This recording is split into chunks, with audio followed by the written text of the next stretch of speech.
I started OnlyFans in January, which is when I just finished school. The reason why I started OnlyFans is because the boss that I work with at the time, he actually suggested me to do this. I know a lot of people are afraid in the sense where like, oh, if you do this, like people see you naked online everywhere. I think this is not true, first of all. So you always have a way to stop. You can stop anytime. And to be honest, if you delete your account, let's say, for example, where right now, because the technology is so good, like there's different apps and websites you can use to like remove anything online, like your videos or photos. So really? Yeah, I don't encourage girls to just, like do OnlyFans or start an adult, like be in the adult industry if they don't know what they're doing, obviously. Like I think it takes a lot of maturity to first know what your goals are and also why you're doing the things that you're doing and what is your end goal with what you're doing, right? So there was this one girl who was a friend of one of the girls who worked there, and she was like super nice. And then I asked her, okay, what's your occupation? What do you do? And then she told me, oh, I actually work nearby in a massage place, but it's not like a normal massage place. Like I give people like happy endings. Sometimes life do make these people kind of choose these things. Like I won't judge them for it. Maybe it's good, maybe it's bad. Everybody can think differently. How do you think men out there should approach getting a girl, and what kind of stands out from your perspective? In the modern society, people are like really fixated on, oh, I should be tall, I should look good, I should have nice hair, I should have nice clothing. I believe that's not the way to go. Like for me, it's really about...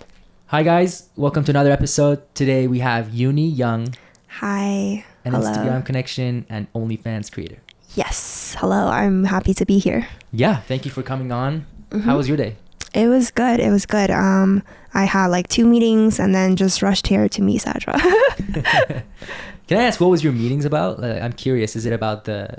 Okay. So I work with an agency right now for OnlyFans. So usually we have our daily meetings for like 20 minutes to go through, what we shot the previous day. So I do a lot of different videos for Instagram, for social media, right? So every day I get new tasks, and then we'll go over it in the meeting. They'll give me feedbacks and see like how I can improve and all of that. Yeah. So that's basically the gist of my meetings. Mm-hmm. All right. So let's dive right into that. What does it mean to be with an agency? Like, can you describe to me, how does that entail? Do you have someone telling you what to do, or how does it work? Yeah, so basically an agency is like a partnership, because OnlyFans is quite hard. Like it's not as simple as you think it is, right? It's actually a whole business. Like it could be your full-time job. It takes a lot of time. So I have an agency that I work with to constantly help me with like chatting with fans, to help me with social media ideas, to even help me edit my videos. And moreover, they're really there to give me like ideas to help me go viral, basically. Yeah. Mm-hmm. So they do all the editing. Yeah. So whether it's my actual like tapes, like videos that I post on OnlyFans, or is it my social media videos, they help me edit those because it saves us a lot of time. I understand. Yeah. And then how many creators are they working with, for example? Yeah, so it depends on the specific agency, but I believe my agency is working with like at least five different models. But they're not working with too many, because that way, they won't have much time for each model specifically, right? So they usually work with like 5 to 10 different models, and they're usually like a team of 5 to 6 people as well. It's not just one person, right? There's a lot of people on the team. Right. Yeah. Because there's editing, there's seeing what type of content is doing well at that given time. Yeah, exactly. So it's like a whole business, right? It's like consulting. So think of it like this: they do consulting, they do sales, they do all the back end stuff like editing, making sure that your content is on point, right? All of these things. So but obviously, like, it really depends on how much your agency take as well, because different agencies take different commission and different splits. So depending on that, they contribute the amount of work that they think is I guess fair for them. Yeah. Can I ask, how much is the split between you and your agency? I think that's a little too private, but I would say it's a pretty fair split. Okay, amazing. Yeah. Let's not put it out there. And also the chats that you mentioned, like, yeah, they take care of the chatting. So they actually answer to the fans, or how does it work? Yeah, I know this is really sad to hear, but for most cases, yes. So even the biggest creators out there, like, I don't know, Sophie Rain, I don't know if you heard of her, but like no creator themselves actually answer these fans, right? It's always people that we hire, like our chatters. I mean, in the beginning, when I was a pretty small creator, I do answer like chats myself, and I do go on there if I have like a really loyal fans who's gonna pay me like, you know, thousands of dollars. Obviously, I'll like check in with them. I'll like still try to answer when I'm free, but most of the time when I'm like actually filming social media videos, when I'm doing all these things, I really don't have time to actually chat with my fans myself. Yeah, but for the most part, when I just started, I do it for myself.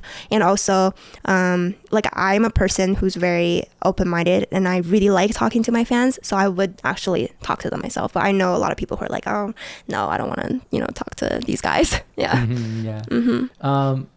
What is, so for example, what type of content is it? Like, does it change seasonally? Like summer, there's a certain type of content that goes viral, like they consult you on. Is like fall, or is there like a pattern to it that you've recognized that? Yeah, so like I don't think it's really depending on the season, but that's a good question. There's different verticals that you can do, right? Like for example, this week I'm trying out skits. So I'm trying to like film different videos with like, you know, the guys that you saw on my account, right? Like I'm just trying to film these little fun skits to just try it out. And then maybe next week I'll do like actual Omegle videos where I talk to strangers online and see like, you know, if there's anything funny that we could clip, right? And then the next week maybe I'll try like sweet girl talking videos, right? Maybe I'll just like do some really funny lines or some really like sexy lines, and then I'll say that and see how my audience respond. So there are different type of social media content that you can do, and then you just kind of try it out and see which ones will help you go viral and see which ones gets the most amount of views. And also, like, what has been maybe the top 3 contributors? Like, can you tell us the amount and like anything in that sense, or maybe that's... Yeah, so to be honest, because I only started in January, so it's not been too long, right? And initially when I first started, I didn't even have an agency. I didn't know what I was doing, so it was just me. Honestly, like I was doing all these things, from like chatting to like social media to like basically everything. I handle it myself. So I would say one of my top spender definitely spends more than $1,000, and they stick with me like from the very start. So they would like, you know, watch my videos, unlock my stuff, and chat with me until the very start, all the way to now. Yeah. $1,000 a month. Yeah, approximately. Okay. Yeah. Do you ever met these people, or is it just the chat? Yeah. So this is also a very tricky question. So I know that most people will be like, okay, we're just doing this online, we don't really meet our fans. To me, it usually stays that way too, because for a safety reason, right? Because you don't know if these are like some really weird guys, like what if they're trying to kidnap you, right? There are cases like that. So obviously I pick and choose. If it's like a really friendly person who is really loyal, you know, always kind of like watch my videos, I might consider meeting them in person, you know, for like a coffee or anything. If they're in town, like I might consider actually meeting them. Or sometimes I do like video chats with them, so I do kind of get to talk to them a little bit. So yeah, in these cases I do meet with some of my fans, but now I try to avoid it as much as possible, just because there are really a lot of weird people out there. Right. Yeah. Mm-hmm. Is there any funny, interesting stories that you've met a fan that you can maybe talk about, like even in person or online? Yeah, of course. So I met with one of my fans who we kind of just went out for drinks. Yeah. And then he was actually consulting me about his relationship problems, which I thought was super interesting, because I do believe I do give out pretty good advice in terms of like relationships, where like in terms of like love advice. And he was just, you know, asking me about, oh, like what is the best way to get a girl, right? And like this girl is doing this. What am I supposed to do to get her heart? Things like that. So I was just talking to my fan for like an hour, literally, about the relationship problem that he's going through, and kind of like helping him navigate through that, which I thought was pretty interesting. Yeah. Actually, we can linger on that now. So yeah, how do you think men out there should approach getting a girl, and what kind of stands out from your perspective? Good question. So it's really about personality, I would say. Like I know in the modern society, people are like really fixated on, oh, I should be tall, I should look good, I should have nice hair, I should have nice clothing, right? We're like, should I buy this like Balenciaga like shoes to get girls' attention? Like I believe that's not the way to go. Like for me, it's really about personality, how genuine this guy is, right, to me, and also how like honest is this person, not with the other person necessarily, but with themselves. Because I believe that if you are a very honest person to yourself, like knowing what you want, being really honest about your ambition, your goals, and also just you know, like what you want in a relationship. That's really important. And only this way you can find a girl who kind of match your lifestyle, right? Because if you, let's say you're a really shy person and you're pretty introverted and your lifestyle is like, I just like to stay home, play video games, right? But then you have to kind of pretend to be this guy who's like outgoing, who goes to the bars, who parties. I think it's going to be really hard for you to get a girl who you would truly enjoy being with. Yeah. Mm-hmm. What do you think about the Vancouver dating scene, or kind of like, yeah, because I know I've talked to many people, they're like, it's pretty shallow, it's kind of dry, so I kind of want to get your opinion on it. Yeah, honestly, yeah. So personally, I've been on different like dating apps. So I've used like Hinge or Bumble, Tinder, like all the big apps that we've known about. I've went on there and I've met guys on there locally in Vancouver, but also I went to school in LA for a little bit. So I also used those apps when I was in LA. I would say guys in different cities are very different.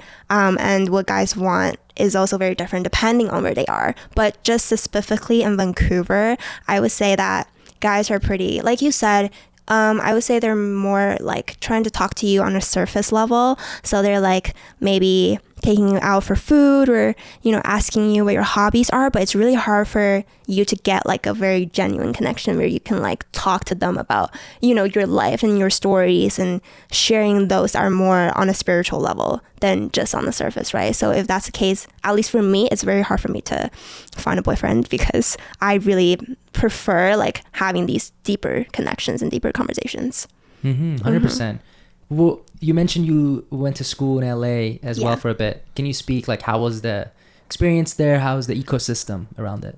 Yeah, of course. So I went to USC. I'm not sure if that's even, I could say that because I don't want to like say bad things about my school, obviously. But I think many people know that, you know, USC is known for like a very high tuition school with like a lot of rich people, where they might have that like, you know, assumption where the culture is that people party a lot over there, right? So I would say LA is a very free city. Like for young people especially, you definitely feel a lot more freedom over there because the roads are wider, transportation is just faster, there's a lot more going on, right? There's different things that happens every day in the city, so there's always something that you can go to. But at the same time, it's also similar to Vancouver, where there's a lot of like nature, there's a lot of good outdoor activities. So it's a mixture of everything, and people can really find what they enjoy and what they like at these places, and it doesn't always have to be one or the other. They can always find their hobby and kind of like feel good in LA in a way. But it's very fast paced, right? There's a lot of things going on. So for me, I think it's very easy that you can get lost. Yeah, because to be honest, I started OnlyFans in January, which is when I just finished school. So I graduated December, and I started OnlyFans in January. And interestingly, the reason why I started OnlyFans is because the boss that I work with at the time, he actually suggested me to do this. He's like, hey, you know what? This is gut money. And I know that, you know, you have, you're really open-minded in terms of like trying out different things, and like even like you have your own little adventures and things that you like in terms of like, you know, more of the, you know, that stuff. So he's like, you can try it out. And I'm like, okay, I'll try. But to be honest, like people talked to me about it when I was like 17, 18. They said you should do this. And I was like, no, I can't do this because I don't think I have enough maturity to be able to handle all the consequences, right? Because people ask me all the time, and even girls DM me in my Instagram. They're like, oh, why are you so brave? Like, how can you do this and like let all your friends and your family even, right? Like everybody knows that you're doing this and you're using your account, which all your like school friends follow you. They're like, are you sure you're gonna do this? Like, how did you even have this mindset? And I told her like, nobody genuinely cares. Nobody gives a shit about what you do because they're so stuck in their own world and they're just so fixated on what they have to do every day that nobody gives a shit about what you do, right? In a lot of the cases. So I feel like this is kind of why I started it, and also because part of the reason is LA, like it's such a passionate city where you're like, okay, I can do this, but be careful not to get lost. A couple good points there. I think the fact that you mentioned nobody really cares what you do and do what you want to do is so powerful, and I really admire you bringing that up, because some people are wanting to start something but they let outside noise kind of cave in and stop them from what they actually want to pursue. So go out there and do what you got to do. Second thing is, for people may not know, you have a bachelor's and you have a master's, so you are educated in that sense. But it was interesting that you said you're boss told you to start, maybe he's a very good supporter. Do you know if he? Yeah, I think so. I think so. That's why it for was. sure. Yeah. Honestly, I wouldn't say this is all normal. I don't encourage girls to just, like do OnlyFans or start an adult, like be in the adult industry if they don't know what they're doing, obviously. Like, I think it takes a lot of maturity to first know what your goals are and also why you're doing the things that you're doing and what is your end goal with what you're doing, right? Like, as long as you can think it through and then you can know that you can handle the consequences, then okay, like 100%, like do whatever that you got to do. But I definitely don't suggest people just kind of randomly start something when you're not even too sure about what you want, right? Because with this, especially being on social media, being in the public's exposure, like people can judge you. And there's a lot of negativity, not just with like OnlyFans creators, just anything, right? If you put yourself out there on the social media, people can hate you. They can like say really, really bad things about you. But it's really about how you perceive this. Like, how do you, like, do you even care? Or like, do you really do care, but you're just pretending not to care? I think you have to know what you're doing and you have to know that you can handle these things properly before you start something. It's interesting you mentioned that, and I actually have a follow-up question, which is, what is your end goal? Like, why did you kickstart everything? Yeah, of course. So I know from the very beginning that I don't want a 9-to-5 job. I had an internship in LA where I worked for a pretty big company. And after that, I also did internships in China, also in Canada. I started working when I was like 13 years old, literally. So I had a lot of different part-time jobs growing up, from the being a waitress to like being a cashier, all of those things, to like even better jobs, like going into a proper company and working a 9-to-5 job. I think I've experienced quite a bit of everything to know that I really want to start something of my own. And in order to get there, I need money, right? Not a lot of people have support from their families. Like, if you do, great, that's awesome. And if you don't, obviously there are certain ways that you could try to build your wealth faster. And I see OnlyFans as a method to help me get to where I am faster. And hopefully by then I will have, enough savings or enough, I would say, foundation to actually do what I want, which is, to do my own business eventually. Yeah. Yeah, the thing about OnlyFans is that there is two kinds of decisions. There's one-way door or there's a two-way door. Yeah. OnlyFans is a one-way door. So if you put out there, you're like, I'm doing OnlyFans, there's no way back. You're out there. Yeah. So it's interesting, like, where are you going to pivot from this, actually? Like, what's your business going to be? It's just interesting to me. Yeah, so I know a lot of people are afraid in the sense where, like, oh, if you do this, like, people see you naked online everywhere. I think this is not true, first of all. So you always have a way to stop. You can stop anytime. And to be honest, if you delete your account, let's say, for example, where right now, because the technology is so good, like there's different apps and websites you can use to like remove anything online, like your videos or photos. So really? Yeah. So if you like literally search me up and try to see my leaks, I don't think you can find any, right? Because there are a lot of different apps and websites that you can pay to remove these things for you online.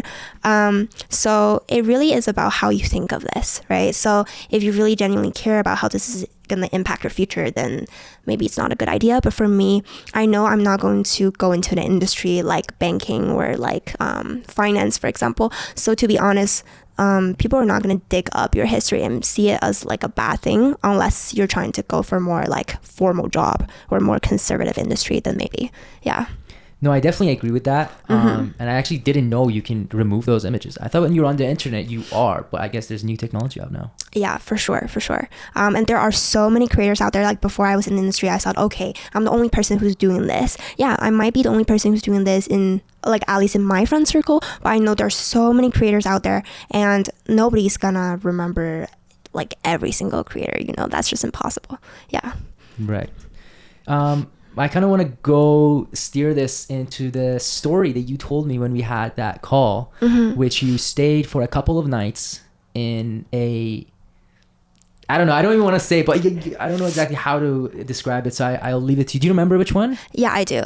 Okay, let's go from start to... Okay, is this something that we can say online? I'm not too sure for social media. No, I mean, you can filter out whatever you'd like, and I have editors too, so they can cut it out if you really think that some part's bad.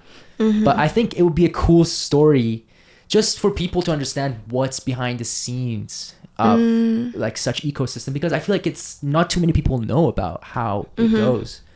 So obviously, like, I mean, you can start, or you can maybe skip it, but I would love for you to maybe touch on it at least. Okay, yeah, sure. So when I was on the call with you, I mentioned, so I was in New York for a couple of days, and I stayed in like a house where there are, girls who do, I guess, prostitution, or like there's workers. So I stayed in the house for like 2 days, 2 nights with them, and kind of just experiencing, what's going on, trying to meet everybody. It was definitely a very interesting experience because I got to meet with, the girls who work there, but also like the managers that manage the house, as well as some of the clients. So I got to speak with all of them for a little bit.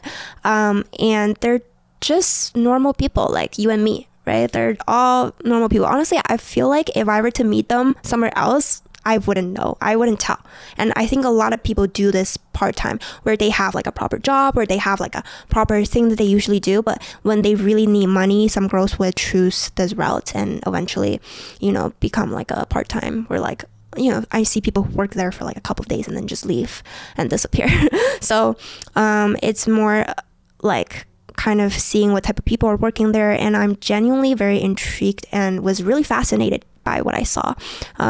So there was this one girl who was a friend of one of the girls who worked there, and then she brought us like barbecue. She brought us like barbecue for dinner, and she was like super nice. And then I asked her, okay, what's your occupation? What do you do? Like, you're friends with like a sex worker, right? Like, what's your job?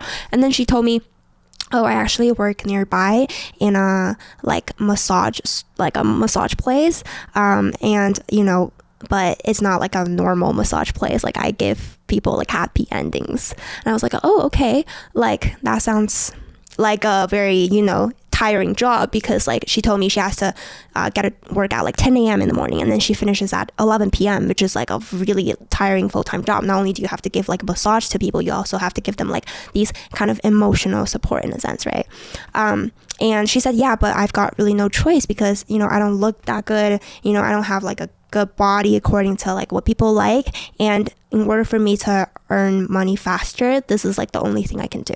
And then at the moment I was like, oh my god, like there are a lot of people out there who really, they don't have any choice, right? And I just feel really lucky that, first of all, I live in like a nice city like Vancouver, and my family is very supportive of me, and they have a good, like at least a very nice financial status compared to these families, right? And that I can have like a really good education and an opportunity to even be different. But a lot of people, they really don't get any choice, and they're not bad people. They're really nice. They're really genuine people. But, sometimes life do make these people kind of choose these things. Like, I won't judge them for it. Maybe it's good, maybe it's bad. Everybody can think differently, but I will never judge these people for what they do, just because I know everyone's just trying to make a living and it's really hard out there. So I definitely 100% respect these people, and I do encourage people to be more kind to the people around you whenever you can. Yeah, that's an amazing message. But I thought, isn't happy ending massage, aren't they illegal? Or I think it's illegal. Yeah, so like under the table. Yeah, there's a lot of under the table stuff, I'm pretty sure, like not just in the adult industry, but even in different, there's a lot of gray areas. All right. Yeah. So that's that. And that was your 2-night experience. And sometimes like I initially confused it as, for example, some OnlyFans ladies can just kind of showcase their body, or like skits, as you mentioned, but they're not sex workers, and they don't get paid to do like an act with another person. Like, those two are very different. Yeah, for sure. Because like OnlyFans is basically kind of like a star in a way. It's like you're showcasing your videos, right? Like, I don't know, your tapes, or depending on each girl's comfort level, like some people might only do like solo videos, where some people do like lewds, which is like not even completely naked. It's just very like photos. So depending on each person's like comfort level, they choose to put whatever they're okay with out there. But you don't actually, like I said, you don't meet up with guys. You don't have to do anything with a guy. So it is different in that sense. But there's also cases where I know like creators will meet up with fans, for example. Some meet up for like money, maybe some are like only for their own enjoyment, right? Like, it's really depending on that person's like own personality and what they want. But yeah, it's quite different. Okay, let's go to some structured questions here. Okay. Your roommate-themed sketches, like the annoying roommate skit that got thousands of views and likes, are super relatable. I can put a little video here. Are those scenarios drawn from real-life experience with roommates, or kind of like from imagination? Okay, so that's a good question. So most of these social media videos are more like, playing into people's fantasies, right? Because like it feels really personable and relatable, like you said. Oh, like, the girl next door, or the neighbor's girl, or like, girl from work. Like these are some of the common fantasies that people do have in real life. And content creators usually would catch or observe these fantasies that people usually have and kind of play into it and make these things come true on social media for people to watch. And usually it's easy for these type of content to go viral. For me, in my case, the annoying roommate type of personality, I would say like I play into it pretty well, just because I'm quite shy sometimes, but at the same time I can be like, I don't know, very annoying sometimes, I guess. So like just finding a persona that kind of fits with my actual personality and kind of making it more dramatic and putting that out there.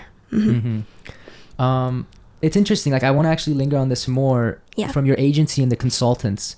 What kind of content do you see has better results and people actually tune into it more than like other contents? If you can just talk about that space. Okay, so like what type of content people like to watch? Kinda, and you can exclude the sort of your scenario in OnlyFans style, like just talk generally. Okay, so I think definitely videos where you show your personality. Like people want to see genuinity, right? Like people want to see that you're genuine. People want to see that you're putting yourself out there, and it's not just some fake persona where, that you're trying to act or pretend. If people sense that even just a little bit, they kind of just scroll past your videos. So they want to see that you're real, like you're a real person online, because honestly, like we can relate, like watching movies, like whenever you watch a movie and you see some wonderful characters, most likely it's because you relate to these characters, not just in an emotional way, but in like even a everyday way, right? You're like, okay, this person is kind of like my brother, or this person is like my friend. I can see that. Yeah, so people want to see that too online and on social media. So as long as you're being real, you're putting your personality out there, I think you will find a group of audience that will appreciate it, because there's so many different people out there and people like different things. Like it's okay if you're not going viral now, but I think being really persistent with what you do, eventually you will find that group of audience that support you. What challenges you? What challenges me? Okay, like in a what sense? Like something you haven't figured out, something that you tried to work on, but it's still like bothering you.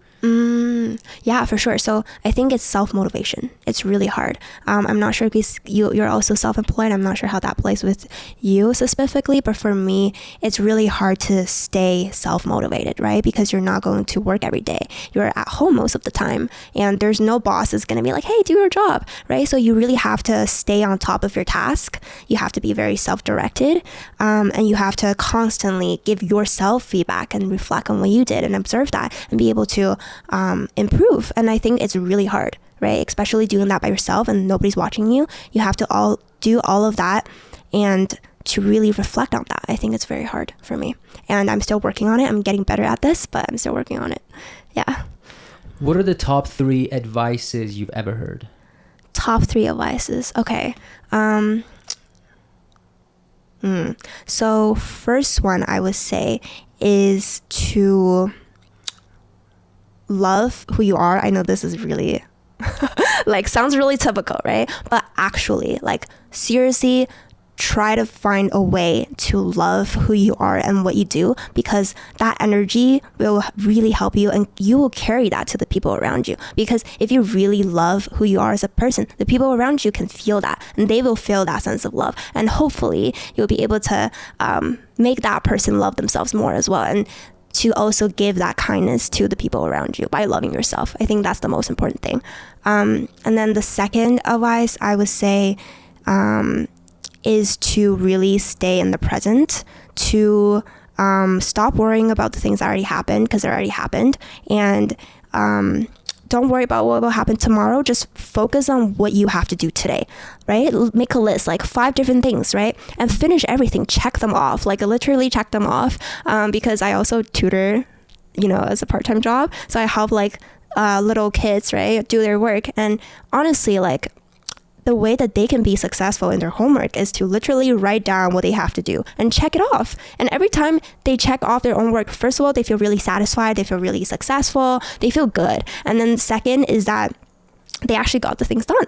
And that's really effective and really efficient. So just stay present and do what you have to do today and don't worry about everything else. And then I think the third advice is to always, health is the most important thing. Like, no matter what you do, whether it's you're starting your own business, working a 9-to-5 job, whichever, health is the one most important thing. So if you don't have a good body, a good healthy mind, a good healthy physicality, one day you're going to be sick and you're going to be on your bed and there's nothing that you can do. But as long as you're healthy, right? And then even right now you feel like, oh my God, I'm not doing anything useful, I'm just wasting my time. That's okay. Like, at least you're healthy, and one day when you find that, you can work on it and you have the energy to work on it. But if you don't, it's going to be really hard. Yeah, those are good advices, great advices. Have you thought about, like, would you have kids, and what kind of things would you try to engrave in them from a young age?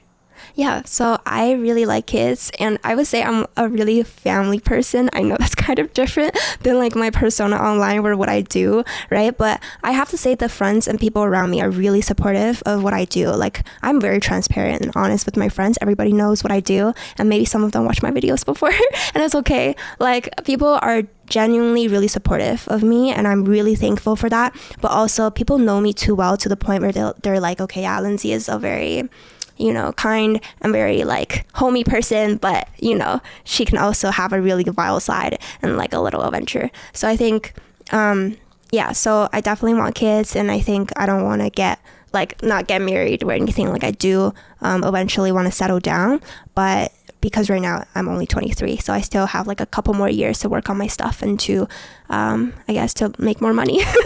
Yeah. What's the end goal? What's the end goal with money? Like, where would you be content? Because I find myself sometimes chasing the paper as well, and it feels kind of shallow. Yeah. So how do you feel about that? Yeah. So honestly, I was facing a really, that was a super good question, because a couple months ago, actually, even though I'm earning okay, like I'm earning probably more than a 9-to-5 job with my OnlyFans, I still don't feel like it's enough. So what I would do is I would get different part-time jobs or even another full-time job to make sure that I can not waste my time and try to get the most amount of money possible with the little time that I have.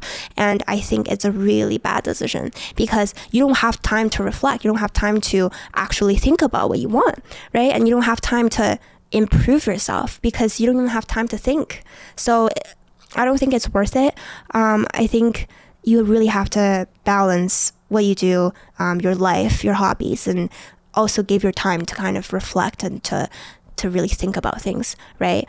And I know a lot of people does different Bitcoins and trying to get EFTs or trading, right? This is also very popular. People are doing that to build wealth quickly. Sure, yeah, go ahead.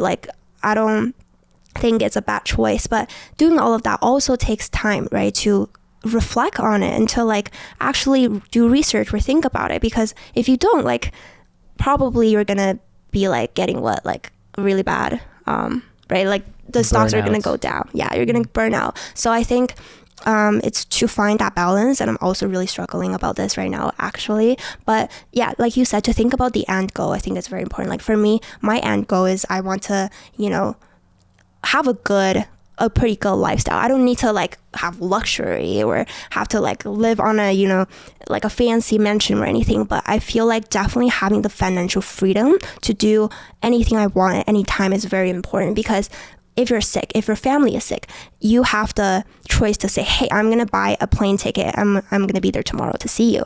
I think that's financial freedom. Financial freedom is not oh, I'm gonna buy a Chanel, I'm gonna buy Dior bag. That's not financial freedom. Financial freedom is when you need the money and when you have to do something, you can say, yeah, I'm gonna do it because I can just buy this ticket myself. Or another is I can quit this job because I have right? I have my own wells. I have the foundation, and I don't have to work for someone that I absolutely hate or someone who bullied me, right? I think that's what financial freedom is at the end of the day. Yeah, very good. Kind of putting the two together. Yeah. Let's turn the time back to January when you first initiated this voyage and you maybe had a talk with your parents. How did you open up to them? Because I actually had another guest, Patrick, and he is he's gay, and it was really hard for him like at the beginning to come out to his parents, and his parents were very devoted religious. So I'm curious, like, how did that happen with you? Yeah. Honestly, I didn't tell my parents that I do OnlyFans, but it's still really odd for them because my parents are Chinese, right? Like Asian parents. So they're not even okay with me doing a job that's not going to somewhere to work, right? They want me to have a proper like 9-to-5 job, like work at a bank or something, right? And like go to job every day and come back. But no, right? I'm doing like an online platform, basically like self-employed. Like to them, it's like, okay, what is this, right? So definitely had a time where I had to kind of convince my mom. Like we always have like fights for sure about this because she'll be like, oh, you need to go find a job. You have to go send in resumes and try to find a job. And I'm like, Mom, no, because I don't want to work, in front of a desk for the rest of my life. Like for me, I want to see that I'm able to grow as a person and I'm able to get to bigger places instead of, going to work for maybe 10 years and get a promotion for like, I don't know, 50K and that's it, right? Because eventually you're working for somebody, you're working for a boss, you're working for a company, and then your contribution will make that company have more income and more revenue for sure. And then one day your boss is gonna, I don't know, buy a Ferrari, but you're gonna be sitting at the same place getting a promotion and maybe just getting like a couple more 100K per year, and that's it, right? But if this is your company, you're the boss, then like you can be the one who literally drives a Ferrari. So I think this is the difference here. And I know people are like, but like, what if you don't make it? What if you fail, right? That's a common thing that people say, which I think is also very normal to say. But I think the experience that you can get from the things that you try is crucial. Right now I do OnlyFans and I learn so much every day. I learn about sales, I learn about social media promotion, I learn about how to build a brand, I learn about like having hard conversations with people, with my agency, with clients, right? Like these are all things that will eventually help you in the future when you do your own business as well. And I think no matter which field you are in, as long as you're doing your own things, you can build that, and one day those skills will help you for sure. But if you work for someone, maybe initially you're trying to build some experiences, but in the long run you're actually losing money because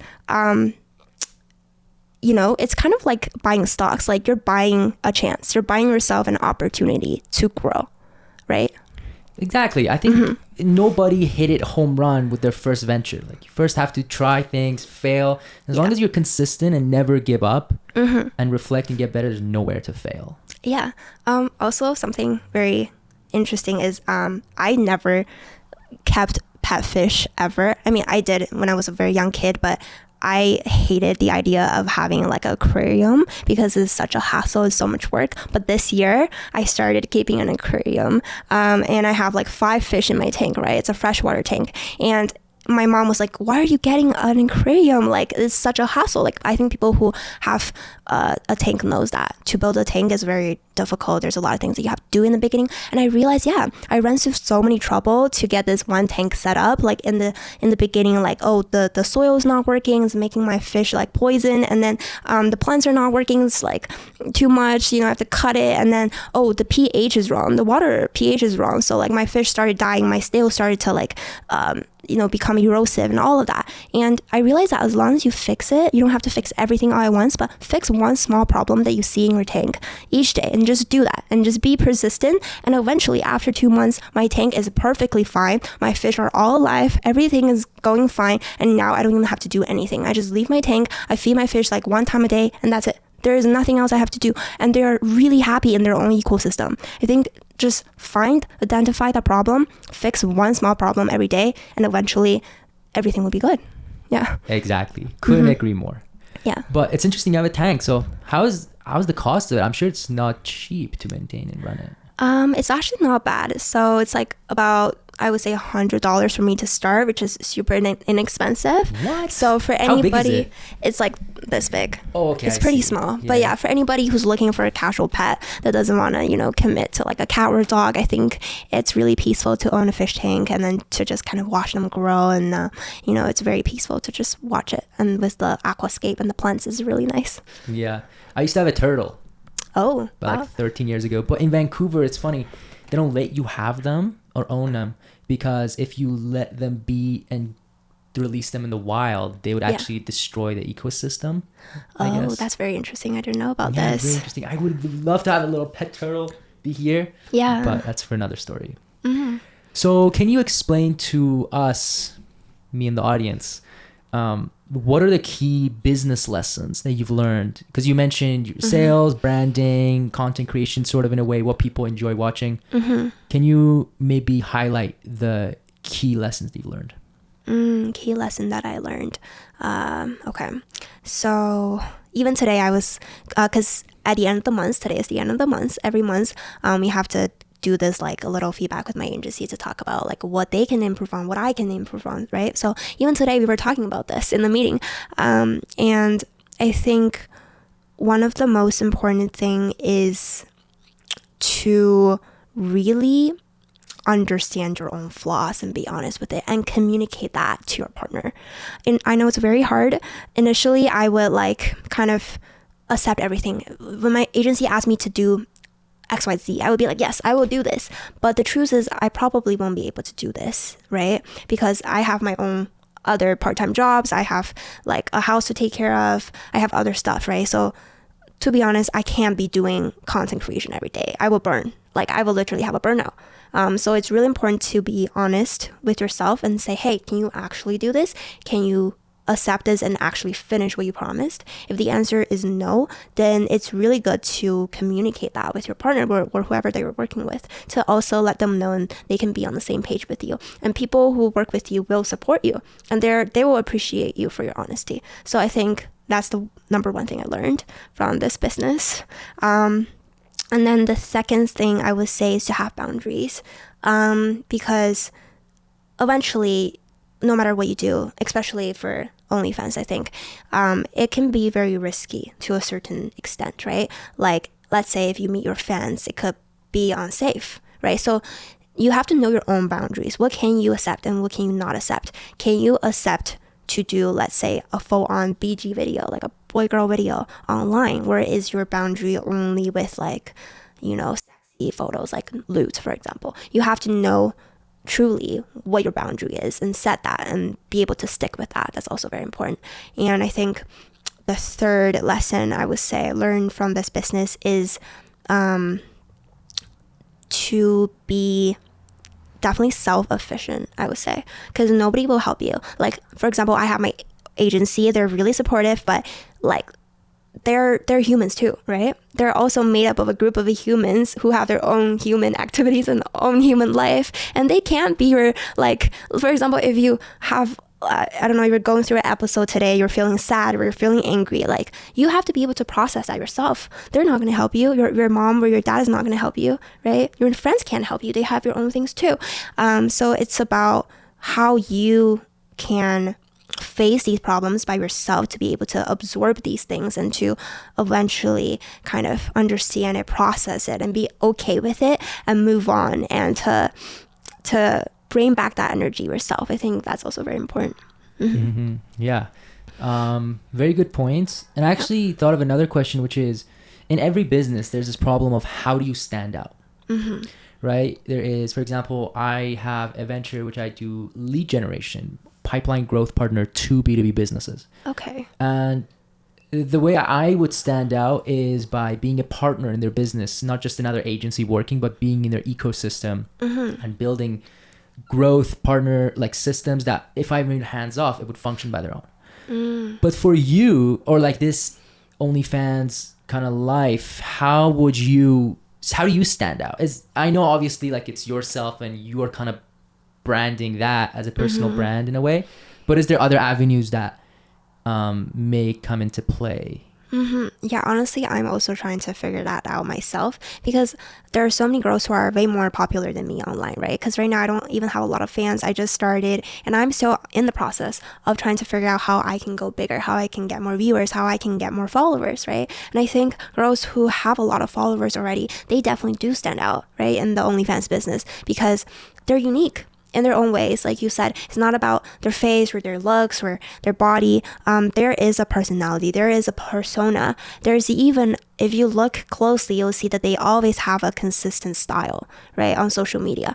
You want people to remember you. You want to have one thing that people can remember you by, whether that's like, okay, you're the, I don't know, dominatrix persona, where you're like the little cute shy girl, like whatever it is, find your own voice and your own style and stick with it, because people will eventually learn, okay, I see her video every day, and I see her somewhere and I remember. Like, these are really good signs where people watch your videos and you're like, okay, I think I saw her, or I've seen her somewhere else, right? And that's coming from a very persistent style and keeping that persistent persona. From the fans that you've interacted with, Yeah. is there like an age group that stand out? Is there like similarities between them that you could maybe talk about? Yeah, so honestly, I would say my fans are mostly in their, okay, there's like two groups of people. I've seen guys who are younger than me who subscribe to me, which I think is very interesting, right? And there are also guys who are a little bit older, I would say in their 40s or 50s. But definitely I've seen guys who literally like go to the same school with me, or like is a bit younger than me, or is like similar age towards me. And I find that the most interesting because they will actually share more things, more personal things with me than any other age group, right? Because they see me as a person who is literally in the same age group and potentially can have some deeper conversations with me. And I do have these conversations with my fans, and I think it's interesting to learn about what they do, what their jobs are, you know, whether they're in a relationship or not. Like I get to learn more about the people who not just subscribe to me, but you know, what the other people are doing, because to be honest, I don't get to meet a lot of people doing this job. Yeah, because I'm not like, you know, at a sales job where I can meet different people every day. Like online, you're just literally stuck with yourself and maybe your agency. That's the only other person you talk to, but that's it, right? So for me, like, I like talking with people, I like meeting with new people, so it's just a good way for me to kind of understand about how there are so many different personalities and so many different variety of people out there. Yeah, People from your school is crazy. I know there are definitely people from my school and like even my classmates, because you know, people do know that I do this. Yeah, It's interesting how there is some people that like keep that side of them private, but they definitely have this other side that no one knows about, and it can be that way, that maybe like at nights they spend, I don't know, a certain amount of minutes or hours enjoying that. yeah, for sure. I think that's everybody. I don't think it's just one or two person. I think it's everyone, right? It's just people have different tastes, right? People have different preferences, but at the end of the day, we're all humans. Like even myself, right? Like I probably watch like other girls or other creators where, you know, it's just normal. Like we're humans. Yeah, definitely. I do agree with that. I have another question, which is the male OnlyFans space. It's definitely not as big, but have you interacted with anyone from there? And is it like one sex only sector, or like how does that work? 'Cause I don't think I've ever seen anyone like that, but it'd be interesting. Yeah, I actually almost collaborated with this male content creator who also does OnlyFans. And I would say there are different styles for male creators too. Like you could definitely go for the, you know, heterosexual route with like these guys could shoot content with different women, or they could go with the you know, like they could like guys where they could shoot content with other guys. So these are the most common types I've seen, at least from male creators. But yeah, I think it's really similar to a woman.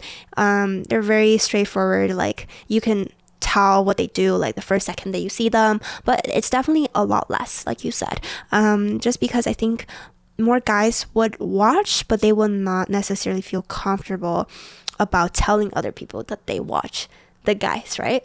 So it's harder for them to go viral because, for example, like let's say I'm a guy, right? I probably will like send hot girls to my friends and be like, yo, check this girl out, right? But I probably wouldn't send like another hot guy's pics to another of my male friend and be like, yo, this guy's hot, because that would be weird by society's standards. And I think a lot of people do have that desire, but they might not feel comfortable sharing that with their friends. And that's probably why the male creators aren't that, you know, popular, where especially girls too. Like I know a lot of girls don't feel comfortable talking to their female friends about like what they watch online, right? So I think that's just a difference between how women and men kind of communicates in that way. That's very interesting. Yeah, I would think like even between girls, they would just like on Instagram DMs be like, yo, look at this guy, he's freaking hot, or whatever the case is. But I guess that's not really as common as guys sending girls, or interesting. Yeah, and I think that girls are most likely not comfortable with telling their friends like, oh, I'm watching their videos, or like I'm watching porn. I think it's less common for girls to be comfortable about like sharing that, I think. Right. So OnlyFans, like the content, is it pretty much like what percentage are, and then what percentage are, I don't know, like they still have stuff wearing, or? Yeah, I think it's up to you. So usually there is a wall.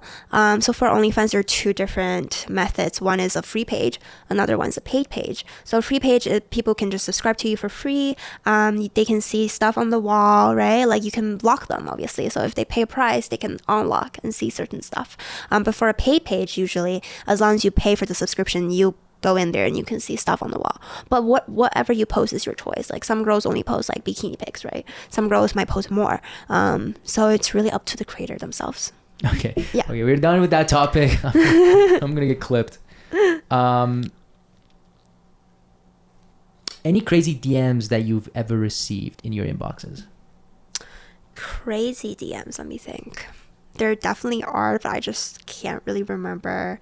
But I think definitely receiving DMs from my like classmates, but anonymous, it was pretty crazy to me. Like I know they're my classmates, they go to the same school, but I don't know who they are.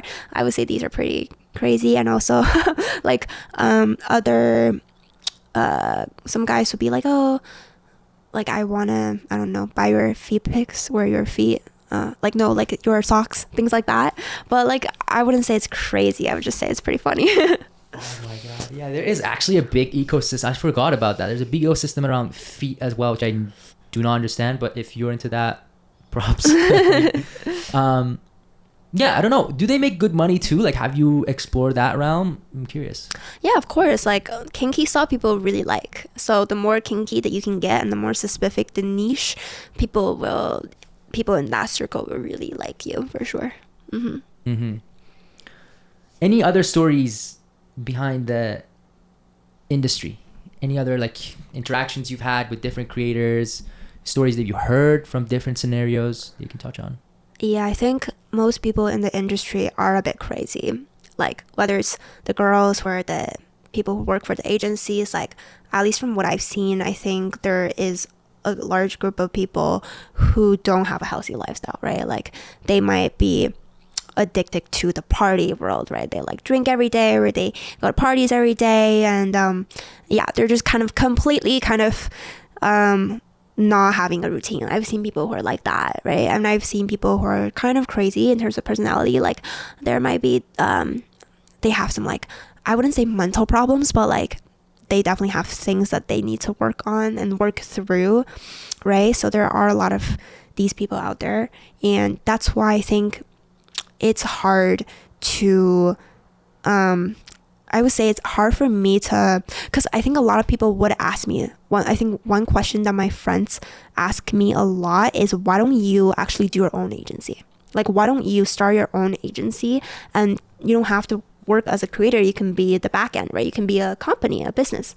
And I thought about it, and I was like, this is not what I want to do, because working for an agency or starting an agency means that you have to talk to these girls every day, right? You have to communicate with them. You have to give them tasks. You have to kind of teach them on how to start this business. And there are a lot of girls that you probably don't want to talk to.